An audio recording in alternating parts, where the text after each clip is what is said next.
வணக்கம். நம்ம ரோட்ல ஏன் மழைக்காலத்துக்கு அப்புறம் இவ்வளவு பள்ளம் வருதுன்னு எப்போதாவது யோசிச்சிருக்கீங்களா? பார்க்கறதுக்கு ரோடு ரொம்ப திடமா இருந்தாலும் அதுல கண்ணுக்கு தெரியாத சின்ன சின்ன விரிசல்கள் இருக்கும். மழை பெய்யும் போது இந்த விரிசல்கள் வழியா தண்ணி உள்ள போயிடும்.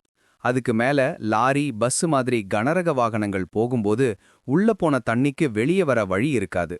அந்த அழுத்தத்துல ரோடு உள்ள இருந்து உடைய ஆரம்பிக்கும். சின்ன விரிசல் பெரிய விரிசலாகி கடைசியில ஒரு பள்ளமா மாறிடுது. வெறும் பள்ளத்தை நிரப்புறது மட்டும் தீர்வு இல்ல. சாலையோட அடித்தளம், ஃபவுண்டேஷன் உறுதியா இருக்கணும். மழை தண்ணி வடியறதுக்கு சரியான வடிகால் வசதியும் இருக்கணும். இதுதான் சிவில் இன்ஜினியரிங்கோட நிரந்தர தீர்வு.